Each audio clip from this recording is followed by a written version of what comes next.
నమస్తే madam, good morning madam. ప్రధానంగా ఇప్పుడు 10th ఇంటర్ ఎగ్జామ్ ఈ రిజల్ట్స్ రిలీజ్ అవుతున్నాయి. ఈ రిజల్ట్ అయినప్పుడు చాలామంది సఫర్ అయ్యి, కొంతమంది ఫెయిల్ అయిన వాళ్ళు కావచ్చు, కొంచెం తక్కువ మార్కులు కొద్దిగా మానసికంగా ఇబ్బంది పడే వాళ్ళు ఉన్నారు కదా, వాళ్ళ కోసం మీరు ఎటువంటి సూచనలు చేస్తారు? పరీక్ష అనేది నేర్చుకున్నది రీకాల్ చేసే ఒక ప్రక్రియ, అంతే, అంతకంటే ఏం లేదు. ఆ రోజు ఆ నిమిషం మీరు ఎగ్జామ్ రాసేటప్పుడు మీరు ఎంత రీకాల్ చేయగలిగారో అంత రాశారు. మీరు దాని గురించి మీరు మీ పొటెన్షియల్ని డౌట్ చేయడం అనేది కరెక్ట్ కాదు. నీకు నా ఎగ్జాంపులే చెప్తాను మీకు అందరికీ. నేను ఇంటర్మీడియట్ ఫెయిల్ అండి. ఫస్ట్ సెకండ్ ఇయర్ రెండు పోయాయి, 1 year వేస్ట్ అయింది. దాని తర్వాత నేను మ్యాథమెటిక్స్ నా సబ్జెక్ట్ కాదు అని నాకు అనిపించి సబ్జెక్ట్ చేంజ్ చేసుకుని నేను ఈరోజు డాక్టరేట్ చేశాను. మీరు మీ పొటెన్షియల్ ఏంటి అని మీరు టెస్ట్ చేసుకోకుండా మీరు కుంగిపోతే ముందేముందో ఫ్యూచర్ మీకు అర్థం కాదు. ఫ్యూచర్ అనేది ఎవరు చెప్పలేరు. మనం ఏంటి ఫ్యూచర్ అనేది మనం డిసైడ్ చేసుకోవాలి, మనం వెతుక్కోవాలి. అది దాని గురించి అని మీరు సాహసంగా ముందుకు వెళ్ళాలి, కానీ నిరుత్సాహపడకూడదు. అంటే ఓకే, ఈ పర్టికులర్ సబ్జెక్ట్లో నాకు తక్కువ వచ్చాయి, దట్ మీన్స్ నేను అది చేయలేను అంతే. అలా అని అది ఒకటే సబ్జెక్ట్ లేదు కదా, బోల్డ్ అన్నీ ఉన్నాయి. అండ్ ఇన్ఫ్యాక్ట్ ఇప్పుడు ఉన్న సిచ్యువేషన్లో నెంబర్ ఆఫ్ కెరియర్ ఆప్షన్స్ చాలా ఉన్నాయి, చాలా కాంబినేషన్స్, కొత్త కాంబినేషన్స్ వచ్చాయి. అంటే మీరు చేసే పనులు, అంటే మా పేరెంట్స్ చేసే పనులు we are not doing it anymore. మేము చేసే పనులు మీరు చేయరు. ఇన్ ఫ్యూచర్ AI కానివ్వండి, మెషిన్ లెర్నింగ్ కానివ్వండి, చాలా అడ్వాన్స్మెంట్ టెక్నాలజీలో వచ్చింది.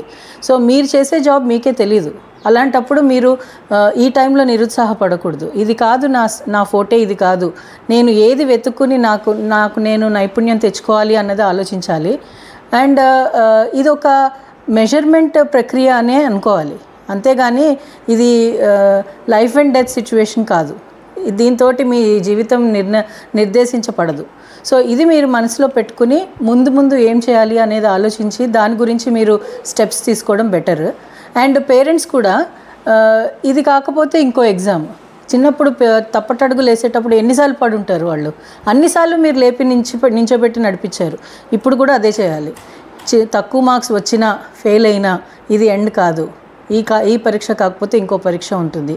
పరీక్షలలో పాస్ అయినా ఫెయిల్ అయినా దాంతో నా ప్రేమకి సంబంధం లేదు అన్న విధంగా పేరెంట్స్ ఉండాలి పిల్లలతోటి.